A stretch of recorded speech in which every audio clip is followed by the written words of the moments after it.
Okay, this is Eldrima. I'm interviewing Troy, owner of Sublime Chocolate here in Allen, and I just wanted to ask him a few questions about successful entrepreneurship and what advice would you have for entrepreneurs, aspiring entrepreneurs?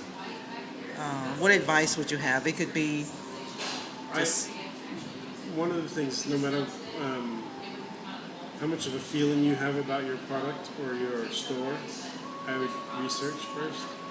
The hard thing with, especially not so much my store, but like when it comes to other, say, food establishments, restaurants, they say that 90-something% of them fail. Because you might have a great product, but if you haven't researched where you're going to be, you know, nobody's going to, not that many people are going to know about your store. I mean, there are more avenues for advertising nowadays, but research is a good one. Make sure that something that what you're going to be doing is going to be well received, basically. okay. The other thing is stick with it.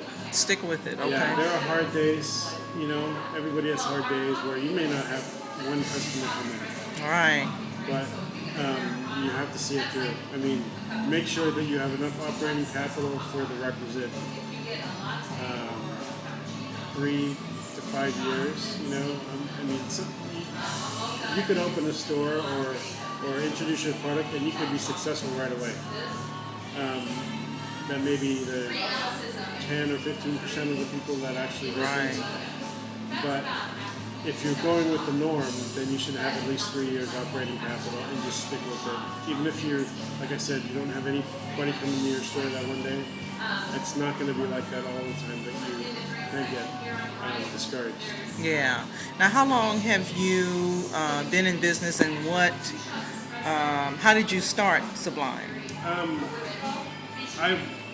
I was in a different field, Okay. but my wife knew that I wasn't enjoying what I was doing, and I've had some practical experience doing chocolate and other things before, Okay.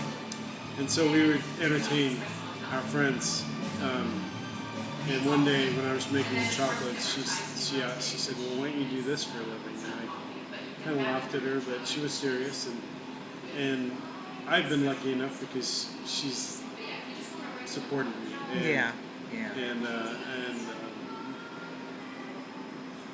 So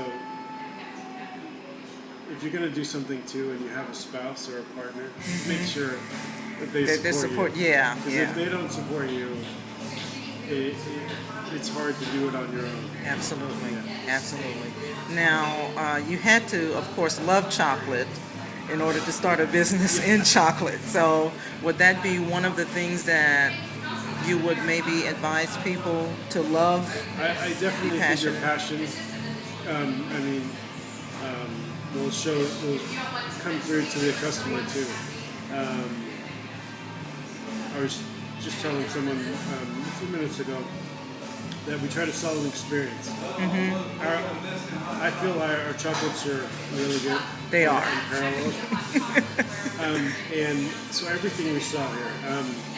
I love coffee, but I haven't been drinking coffee for 15 years.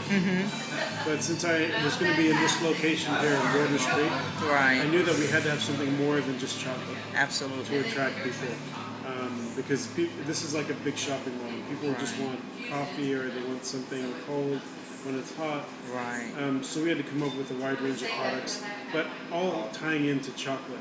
Right. And so my coffee, I thought, had to be as good as the chocolate. Yes.